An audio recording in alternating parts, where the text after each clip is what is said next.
put some seasoning on top of that, and if you're not getting laid after this, we've got problems.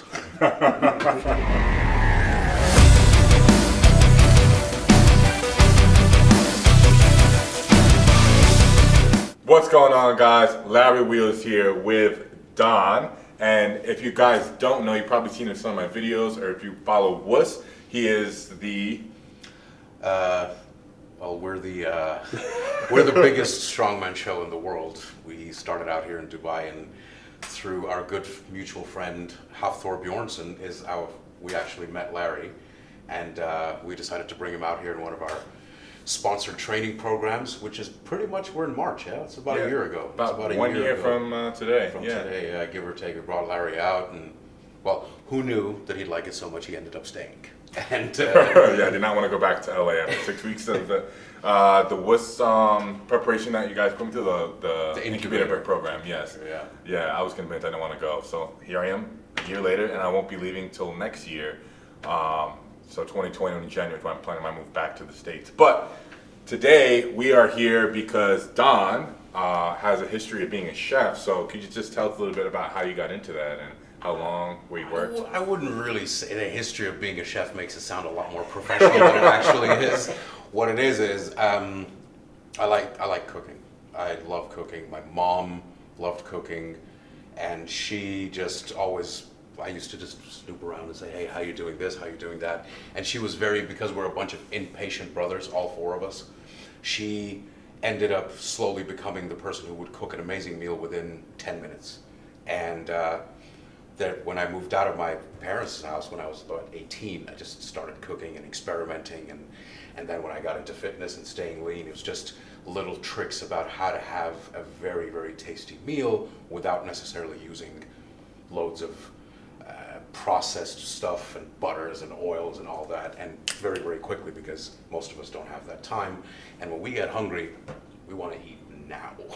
I couldn't agree more. Agree more. As long as you cook a meal that gets from your fridge to your mouth before the takeaway or the delivery, that's what I kind of started making as my mission. Like, all right, we need to be able to cook this so it's faster than when you order something online and it gets to you. So most of the things that I'm able to do are within 10 to 15 minutes from start to being on your plate. And in Dubai, there's a lot of places that serve steaks, but let's just say I'm a steak snob, and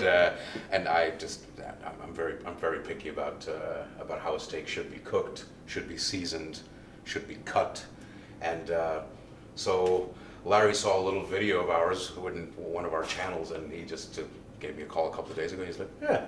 First of all, I didn't know you could cook. You've been spoiling Adam, my videographer, the past few weeks. I know that. I have not any of your steaks yet. So he's like, I'm like, it's actually pretty simple to do. So we came up with the idea to why not make a video for Larry's channel to see how a yummy, fantastic marbled Wagyu steak is made. Oh my God. Just to give you guys a look, that's the lean, very minimal fat. It's harder to cook. It's not great, in my opinion. I agree. That's what Adam likes. That's a semi-lean Australian Angus with that's a strip loin. But these bad boys are the Wagyu steaks. It's an Australian, very fatty sort of breed of cow, and it's raised a certain way. It's basically, if you look at it, the interstitial fat in the muscle tissue is what gives it that added beautiful, beautiful, beautiful flavor. And when you cook it and you eat it, always do it medium rare. Don't ever eat steak well done. Don't ever be friends with people who eat steak well done, medium or rare. And it literally, as you will see in this video, and we'll make Larry do it, it cuts like butter. So even when it's cooked, it's like liquid meat, if you will. This looks a lot like a Wagyu ribeye. Well, it is. It's a Wagyu, but it's a strip loin. So a ribeye, you'll get this piece of fat in and out throughout the cut. This, most of the fat is on one side. Okay. So when we cook it, I'll tell you exactly how to use this fat to render it, to bring in all the juices into the. But this is definitely a Wagyu. Now Wagyu has different scores: 4, 5, 7, 6, 7, and then 9. That's the marbling score. How much fat is in the steak. Okay. Yeah. So this one you're looking at a score 9, which is super expensive, but super tasty as well. Very fatty. However, you need to know that people are like, oh, this is too greasy. It's not good for you. Wagyu is actually known for the type of good cholesterols that it has in it. So it's actually good for you. Okay, So, happy to hear that. And it tastes amazing. So this is the before picture. Can we please get to it? Because I'm very, very hungry. Want to get to it? Let's get to it. Okay. The first thing you need to remember is the steaks that you keep in the fridge. So you say you're going to start cooking around 6 o'clock. 5:30, take them out, lay them out. Try to make them as close to possible, as close to room temperature as possible. Okay? Because otherwise, when you throw them in the pan, the sides will sear, and then the center will be super cold. So you won't, either you'll overcook it or you'll burn it, and the center will be raw and cold. You do not want that. Okay. So that's step number 1, leave them out. Step number 2 is the seasoning, okay? So ideally, we want a grinder for the pepper and the salt. We don't want anything else in the beginning. And you want to take a flat tray like this. So let's just season the tray, okay? There's a trick to this. When you cook a steak, about 35 to 40% of the seasoning vanishes. So it's okay to over-season it in the beginning, all right? Okay. So we'll just take some pepper here. Don't be afraid to use your hands. Okay. Okay. So I'll show you how to do one steak, and then I want you to do the other one, okay? All right. So. Now, do you just eyeball how much seasoning? Because Yeah. Okay. Now you get used to it, but I'd say if you had like a salt and pepper grinder, 5 and 5 each, okay? I see. So let's just take this steak here, okay? Okay. Right? That's, you season one side, right? Okay. And then drop the salt on the other side and the pepper, ideally again through a grinder, here, okay? Smack it a bit. You could talk dirty to it if you want, right? And then what you're doing is a process of sort of mopping up the tray with the steak. Does that make sense?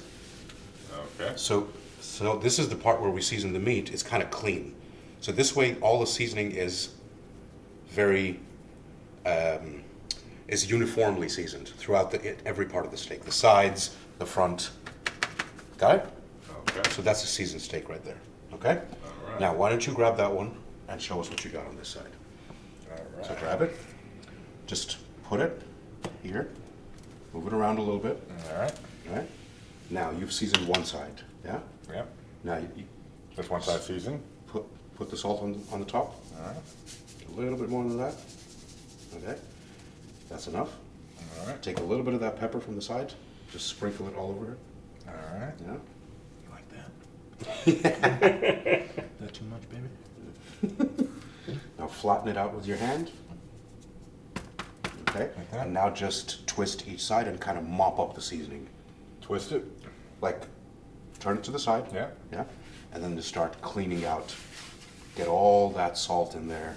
Both sides again. There you go. All right. Yeah. Yeah. That's good enough. Okay. And then just leave it. Now turn it back one more. Yeah. And then one more. Okay. Okay. That's pretty much it. All right. And now, so the reason it looks like this, usually it's supposed to be done with a pepper grinder, so it doesn't really look all this gray. But because we only had white pepper and white pepper powder, that's why the color isn't really coming out. But it's still going to taste amazing. Okay.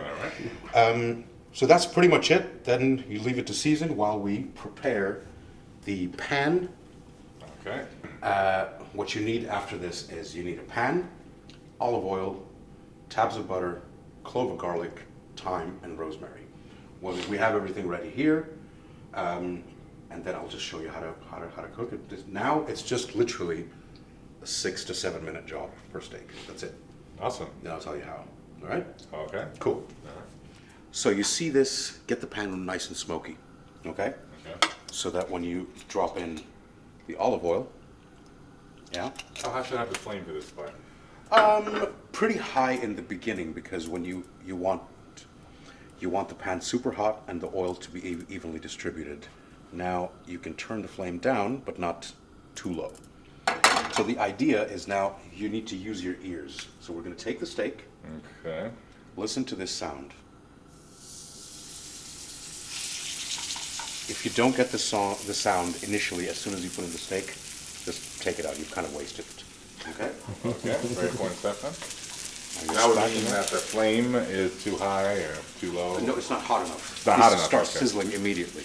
Okay? Okay. So you want to use the back end of the pan. So you push the steak towards that end. Okay? Use the pan to your advantage. So you want it evenly cooked. Now because it's a sirloin, it's a strip loin, it's got a strip of fat on the side. You want to cook it 1 minute this side. Then you want to grab it.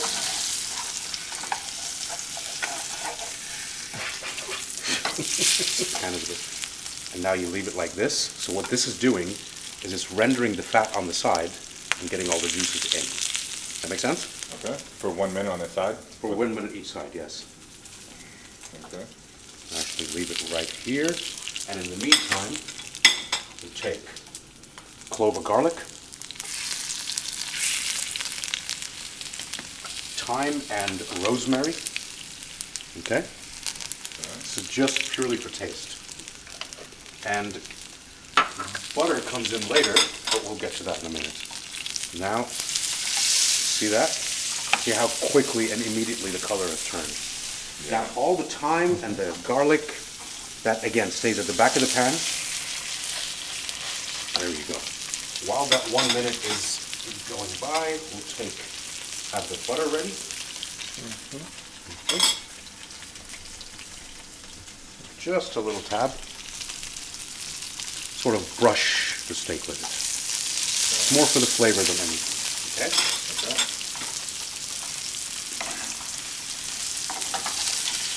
And there. Again.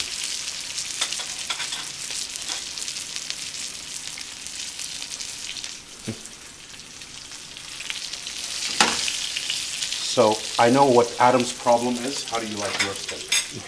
Medium rare. Good man. All right. Grab it right here. Move to the side again. Get all that flavoring in. Just 1 more minute and we should be good to go. Okay. The hotter the pan is, the quicker it's going to... Can you see? Oh, yeah. Almost perfect. 10, 9, 8, 6, 5, 4. And there you go. You take it out and you place it on the chopping board. Okay. And then you let it rest for a couple of minutes. When you let it rest, all the juices, all the flavor sits in the steak. Okay? Okay. Let it rest for just a minute or two, you said? Yeah, just a minute. Not too much. So then now we get to the good part, which is the test. All right. So that's more towards medium, actually. So why don't you give that a taste? All right.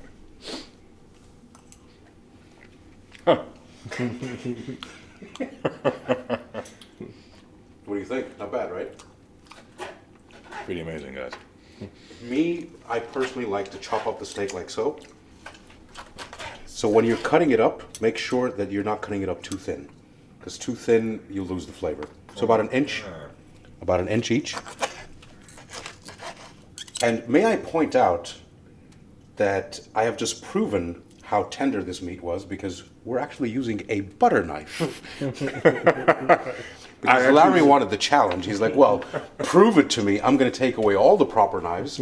Show me how you cut a steak with a butter knife. And he's doing it effortlessly with a butter knife. I haven't seen you struggle with a single slice yet. Wow. You know, but it's the fat at that other side. When it gets mixed in with the meat, it just Now, takes if to a you whole other want- level. If you're on some weird kind of diet, you can chop up that fat from the side like this. See, now the fat is gone. Guys, don't do that. You're gonna waste it. Come on. Don't do that. Waste of a good steak, man. Okay. Now, if you want, after you do this, you may have seen it in the in those Salt Bay videos. The guy usually seasons it with extra salt after it's cut up. Oh yeah. That's optional. It works better if you have grain salt Or from a ground vertical salt. diet, you want to salt every meal. There you go. That's right. I'm very celibate and self-isolating these days. Nice job, man. This is amazing. Don't worry, you're going to make the next one, so... Oh, I'm ready. I'm ready to go. You're ready to go? I'm ready to go. So, you remember the steps. All right. Smoking pan, olive oil, take the steak, put it in the pan, away from you, okay? Grab the tongs, turn every side each, for a minute each side. Okay. Now see this, the fat on the side? You need to turn it kind of vertically so the fat can render. So there you go. Pan is smoking, off you go. Oh, furnace. All right. I'm here, don't worry. That's enough. All right. If you're new at this, I would recommend like a timer of some sorts when you're alone. I mean, I'm here, but a timer for like the time 1 minute turning. I was gonna say, cause how do I really know to count? Huh? Probably a little bit too much oil, yeah. No, it's fine, it's fine. It's okay? It'll evaporate. Fair enough.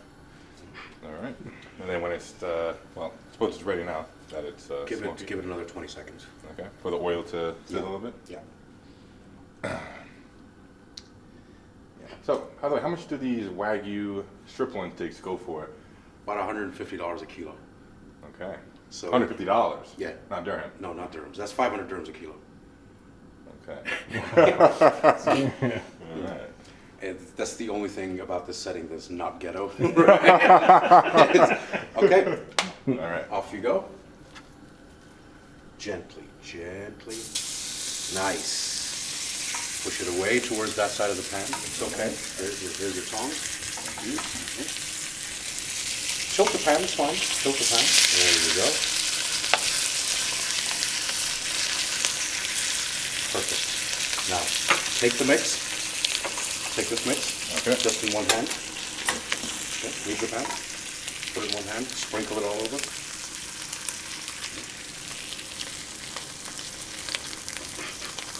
Grab the garlic. Okay. All of it? Just one clove is fine. One clove? Just one. Behind the steak. Behind the steak, okay. Yeah, like here. Yeah. Perfect. Now grab the tongs and turn it onto the fat side. Tongs are there. Okay.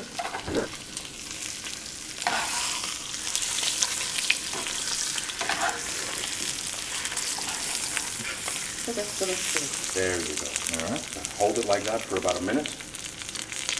Meanwhile, you can, don't be afraid to get that fragrance in. I'm going to get rid of this tray. Oh, God. Get my head up, yeah. He's holding on to this for dear life. You're doing fine, you're doing fine. You getting a forearm pump? Just about, yeah. I wish I had some back ribs. And now the other side. No, the other side.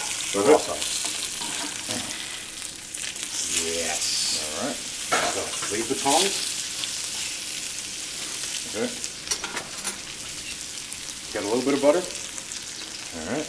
And I'm going to mush it on top here. Yes, please. Like an artist is painting a painting, basically. I am the furthest thing from an artist. And then whatever butter's left over, you can throw it out in the back there. Okay. Yep. Perfect. All right. Perfect. Perfect. So you leave that. Put the butter to the side, and now just. Okay. Yeah. Now grab the tongs. Turn it back on the first side. Excellent.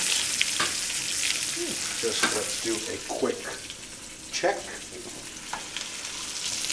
Normally we shouldn't do this, but here's just we're being extra careful because there's a lot of variables, a lot of unknown variables. It's not the ideal pan, it's not the ideal type of pepper, type of salt, but it's no big deal. Larry's cooking. Larry's cooking. I mean, that's Most importantly. Now, what helps sometimes is if you put the pan down, Okay. okay, see this? Oh, okay. You just take that and you put it all over the steak. Now I need you to turn it back to one side.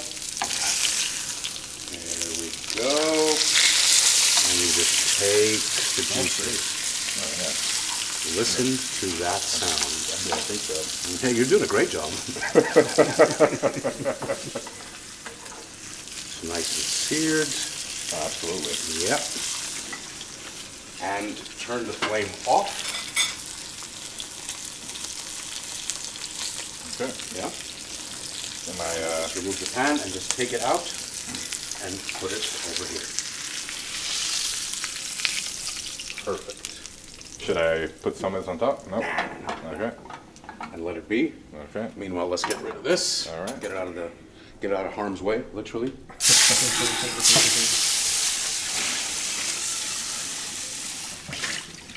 When the sink starts smelling nice, you know you've done a good job. By the way, just for your information, this is off. Oh, okay. I had no idea. I've never used this thing. No problem. But you know what? For somebody who's done this the first time, I have a lot of confidence in the product that's about to come out. Now, I'll take me, the weak guy, and the butter knife. Now, ladies and gentlemen, let's see what Larry, the product. Oh. All right, looking good so far. Oh my God. Oh, wait a minute. Oh, it No, is, it's isn't it? perfect. Oh, perfect. It's perfect. Look at this. Look at that. Oh my God. I think I'm gonna be pleased with the result.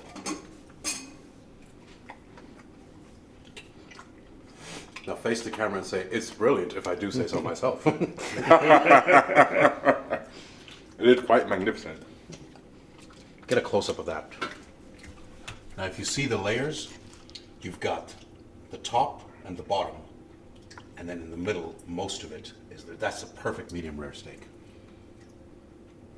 Okay? Now, if you watch this video, and if you saw us enjoy these two steaks, and you're not hungry, that means you're bulking right now, and I'm proud of you. Also, if the inside of the steak is any darker than this, please, please do the world a favor and don't ever cook steak again. I'm sorry, but see, how long did it take you to chew one of those? Not even 3-4 seconds? It's meat yogurt. The more well done it is, you're like, Oh, it's awful. It's horrible. It's horrible. And that's the problem where we have in most restaurants. Now, in different countries, rare doesn't mean the same, or medium rare doesn't mean the same. So you've got to be really, really careful. Some countries, like in Europe, you'll actually have to specify the color: blue, pink, bloody. Blue. Yeah, Blue. blue. Blue is just basically the cow's Still alive. ready to talk to you still. Look at that. Oh. There you have. And if you want to present it to a loved one or a partner, you can make a little semicircular arrangement. Put some seasoning on top of that. And if you're not getting laid after this, we've got problems. Enjoy. No, absolutely.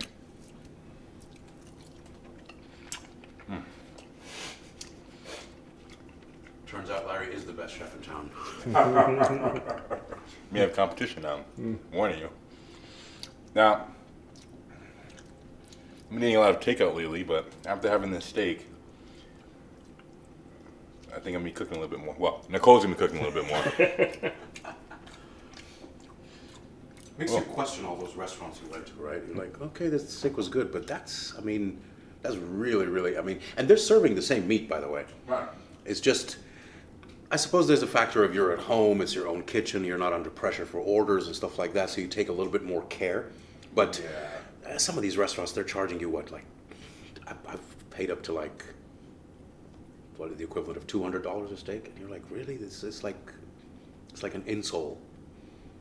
Or an old shoe or whatever. It's just, if it doesn't feel like that, then there's something not right about it. The sad thing is it's very rare that you go to a restaurant, even places like Nurserat, and it'll taste this good. It's rare. Yeah, I'm usually disappointed. And you'll see after eating that steak, you're like, if you and I are having a conversation in the gym, like, oh, I can destroy 3 steaks, but that is going to actually make you feel quite.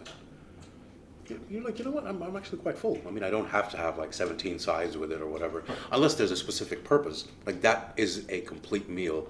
Just we just need a side for carbs, whatever. Yeah. Potatoes, sweet potato, rice, whatever it is that you're into. Mashed potatoes on the side do really well with this. Yeah, too. Buttery mashed potatoes, yeah. The easier it is to chew for me, the better. Is that accurate? Is this the first Yeah. time you've ever, Yeah, I mean, like, actual fire and seasoning and stuff like that? Not like microwave or whatever. just about. Yeah, my mom would try and teach me, but I was stubborn. I was like, I don't want to learn. In your adult life? In my adult life, yeah. Okay. Childhood, different story, but Are you rolling, by the way? Oh, okay. yeah. Adult life, this is the first time anyone had actually instructed me how to cook a steak properly, any meal for that matter. Yeah, and I've actually wanted to learn. Steak is one of the things that I say I consume the most of on a day-to-day basis. Right now, I'm not preparing for any competitions. Now that everything's canceled. But when I'm back into prep, most of my meals, at least half of them, are consisting of red meat. So, I mean, this is a very expensive kind of diet to maintain. I mean, this is This is the creme de la. This is like the very upper crusty thing. I mean, that we were talking about. That's maybe you can get 3 or 4 steaks for the price of that. The Angus. Yeah, right? the Angus. Yeah, the Angus. Yeah. That was just to demonstrate like the finesses, because that's very hard to cook, and that's very hard to cook because that's so sensitive. It literally takes 2 minutes. That you either have to put too much oil, or you have to give it more time because it doesn't have enough fat in it. Okay? But this is your happy medium. This is what you'll be eating most of, Right. and based on your diet when you're preparing for whatever, you just once it's cooked, you cut the fat right off, and you're looking at about 300 calories per 100 grams. So it's not that bad. That's like 450. It feels like it too. I had just one of these, and maybe a quarter of this one, and I'm already stuffed. I didn't have any sides. Yeah, it fills you up quick. Yeah, it fills you up quick. Yeah. So you think you'll be doing this more on a regular basis now that you know the tricks to make this happen within, I think Adam told us it was 6 minutes and 28 seconds, the whole cooking bit, and the prep didn't take more than 2 minutes. So basically 15 minutes, boom, and you've made it yourself. Oh, absolutely. Thing is, like we were just saying, a lot of the times I go to a restaurant, doesn't matter how upper echelon it is, usually I'm disappointed with the steak I get. And not that it's always under or overcooked. I mean, I always ask for medium rare, and most of the time it is medium rare, but it's just the flavor, the texture, it's always too chewy, even if it is medium rare, or if it isn't chewy, I feel like it's just a bit bland and tasteless, even after adding salt. So this was just, doesn't get better than this, honestly. This, you chop it up with rice or whatever, you can eat this all day. Yeah, 100%. This, easily all day. This, even of course, even the Angus, this is still a premium steak, right? Oh, absolutely, absolutely. Yeah, so yeah, I can easily eat this all day. I've got the card of the place. Butcher? The butcher, yeah. It's the best. It's the best in town, so you can get it off him later. Awesome. Good stuff, man. Well, I'm. How do I say this? Not to sound too patronizing, but I'm actually quite proud of you. Oh, okay. nobody pulls off a steak that perfectly in the first go. So. But you're a great teacher, and thank you very much. luckily for me, let me rephrase that. It was pretty straightforward. Yeah, it was pretty straightforward. Yeah. I was a little bit worried it's going to be like complex and get lost. They're kind of the things that's kind of what deters me from cooking, and I feel like just so many ingredients involved, and it just gets confusing and tedious. People can overcomplicate it. Now, look, I mean, we're if you stick to the primal instincts and the primal nutritional requirements. Yeah, if you want to go fancy, there's recipes of slow cooking and seasoning that can take days. Molecular this, molecular. I'm not saying anything bad. It's great, but simple foods. I mean, back in prehistoric times, right in the Stone Ages, it was just meat. Yeah, it's the simplest food to cook. It was the simplest food to cook. There's fire, meat. I don't even think they had seasoning back then. Just their own sweat and desperation and hunger. That was the salt, and that's it. And a little bit of blood, some fur, a tooth. That was it. So these are the simplest things. The grains, the breads, the rices, and the meats, and vegetables and all that. I'm not sure if you're into that, but that's another. The simple foods, the basic nutrition, is actually very easy to make yourself. Now, if you want to make like garlic scampi spaghetti, there's ways of doing that quickly also, but I doubt that that's something somebody like you, an athlete, would be eating on a regular basis. That's more of a once a week, I'll treat myself to whatever. But your staple foods, as long as they're done quick, you don't need a meal prep company, you don't need anything. You're like, no, I can do this now. Boom. And again, there's a certain satisfaction of cooking your own meal as well. There is. Like, Especially when it comes out well. Yeah, exactly. When it comes out well, yeah, it's very satisfying. So you need to make at least 2 or 3 of these during this week. Then it becomes like a knee-jerk reaction. Then you just mindlessly know how to make it. So keep practicing. All right, boss. I appreciate it, man. Thank you. No problem at all. No problem at all. Awesome. Thanks for watching, guys. Thank you. Like, subscribe, turn on post notifications, but before that, you were saying something about Recharge TV. I want to mention before we wrap up this video. Well, how this whole thing came about is when gyms and everything shut down because of this new little mini apocalypse, the viral apocalypse we're all going through. So we just thought that we'd get the team together and we'd create this little lifestyle channel for, not necessarily for like high-end athletes, but for people who want to stay fit at home. So it's a subscription model. It's called rechargedxb.tv. You go and every month you've got 20 new videos, 4 of cooking and nutrition tips, 4 different types of yoga instructional videos, 4 functional, 4 MMA, 4 postural. So it's a lot of content, a lot of various types of content, all available in one place at as low as 30 dirhams a month, which is about $7.90. And there's a free trial going. If you guys want to go, check it out. And if you like it, you can subscribe. If not, just tell us how we can improve. RechargeDXB.tv. And that's where actually Larry saw the video and he said, hey, do you want to come show me how to make a nice steak? So check it out. Thank you. Thank you. Oh, no, thank you, man. Just click the link in the description box below to check out Recharge DXB. And we will see you guys in the next bit.